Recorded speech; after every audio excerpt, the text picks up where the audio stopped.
Kwame did scrimmage, but we didn't get to see him. What did you see from him? He looked good. Yeah. Looked good. He ran well today, so we wanted to get him out of there before he fatigued. And a lot of times when you have a little bit of a muscle pull, you want to stay away from that leg getting weak, or maybe you can do it again. So, but I thought he looked good. So if we can keep him on pace for where he is right now, he should be ready to go. What kind of minutes? Malik played well. He's fearless, that kid. I mean, I think you saw him there at that scrimmage. He just, he throws himself at that basket, but I thought he looked good. Looked good. Doug, you've known about this opening game for 2 months or whatever. You get into practice. Do you game plan for this game specifically, Doug, more than you would like a normal? We really haven't done any Denver preparation yet. The one thing we've talked about, they switch a lot, 1 through 4, so we have to be aware of that, the switches. They're going to push the ball, shoot a lot of threes.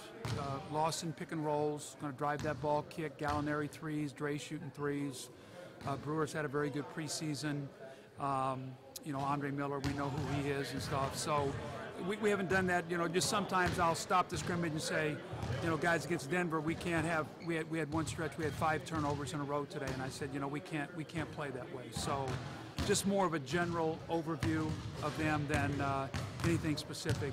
But we know what their tendencies are. We just really haven't done anything on the scouting report yet.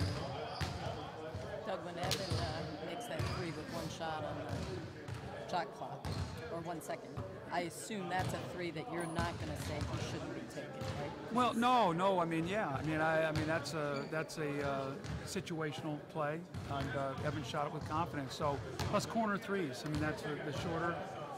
We like Evan anytime he can when we're spread to get down there in those corners if he could.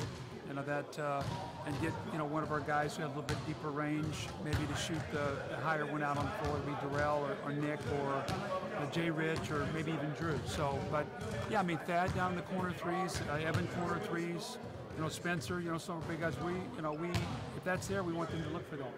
But when you go against a guy who, meaning Iguodala, who knows so much about what you do and what you've done and maybe schemes and different stuff like that, is it an advantage to you to know what he does more, or an advantage to him kind of knowing your schemes, or does it not come into play really much at all? Well, I think we're a different team this year.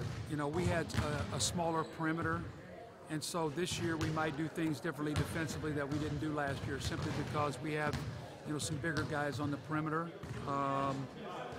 I think so much of what you do is personnel. I mean, obviously he's going to know the strength and weaknesses of our players, which that he got. He's played with Thad, he's played with Drew, he's played with Evan, and Spencer. So I mean, he knows so much about what those guys do. Trying to think. Most of the stuff we're doing is probably pretty similar, but it's different personnel. And so spacing on the floor sometimes looks a little different. Have maybe a few more playmakers in certain spots on the floor. I think we have the ability this year to go to a smaller lineup more effectively than we did last year. So he definitely knows. He knows our personality and he knows what we like to do. But our personnel is so different. So. Doug, I would think Evan would take the challenge of trying to slow Iguodala down on opening night as like a good thing. Oh yeah, I mean that's competition. I think Dre's going to want to come in and play great. He's going to want to come in and win. I mean, this city, he played here, spent his entire career here, and he left on a very high note. Which is the thing I'm very happy about. He the 2 years that I was here and stuff. I mean, what the team did, that he was such a huge part of it. Second team all defense. World Championship, a gold medal, getting to the second round of the playoffs, game 7, winning game 6 for us with the 2 free throws. So, I mean, I'm sure Dre's going to want to come in here. It's the only time Denver comes in here plays, and I'm sure he's going to want to come in and win. And on the other hand, I mean, we're going to try to beat Denver. It's not going to be we're going to try to beat Dre. It's like we're going to try to beat the Nuggets, and he's going to be a huge part of that. What is the scouting report on him now that he's on the out? I have not watched any of their tape yet. But we're just thinking about Andre and what he did. He's going to be in the open court. This is a team that looks for lobs in the open court. It's a lot like he did with Andre Miller early in his career. They shoot a lot of threes. You know, I'm sure he's going to have the ball in his hands on the break, pushing the ball, you know, a lot like he did with us. But I haven't watched any of their games. Tomorrow I'm going to watch the two games, the last two games. Now, Dre did not play, I don't think, the last game. So I'll watch the game against the Clippers, try to get a feel for what they're doing. But you know, I know, just from talking to my coaches, I know the way they want to play. Rock, a lot has been made of starting lineup. You guys have a lot of viable options for the closing line. Yes. Talk about some of the things you can do and how you decide who plays at the end of the game. Well, I think a lot of it's going to be night to night, Tom, on like you said, the matchups. Who's playing well? Who does the other team have on the floor? Do we have the ability to go to a small shooting lineup? Do we have the ability to go to two bigger guys if we need that? If you've got two bigger post players out there, we think we've got we could put 4 3-point shooters out on the floor if we need to be. The big thing is we're going to have to make sure that whatever way we go, we have enough rebounding. That's going to be critical. And I just think, night to night, just seeing, what that team's presenting to us. What style they're trying to play. Are they if they're a power team, if they're a team that's going to spread and push the floor and play a lot of fast break. So we do have options, which is nice. And I think one of the key options for us is going to be this year. I think Darrell as a 4 could really be something really good for us this year.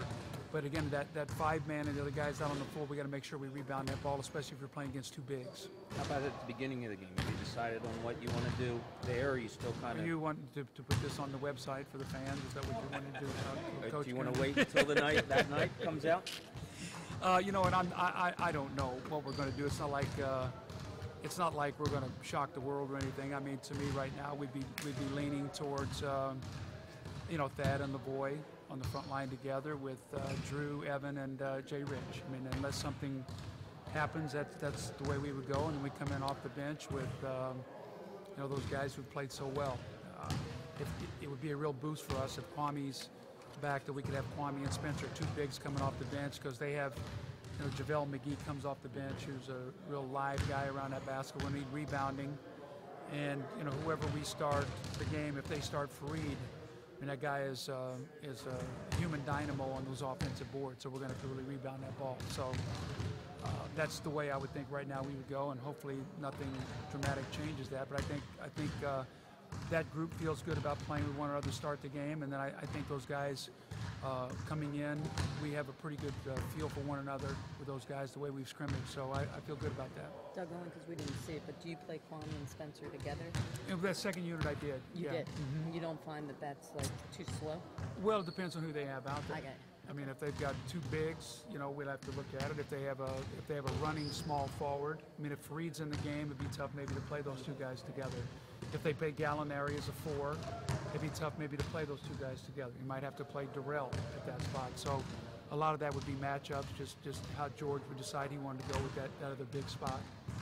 Do you have any concerns that the storm will take a day of preparation away from you guys? Well, no. As long as we can get to practice tomorrow, and as long as hopefully the power doesn't go out, we have some contingency where we've got some hotel rooms around the practice facility here where we wouldn't want our guys out driving. So if we can get them here tomorrow, and there's power, we should be okay.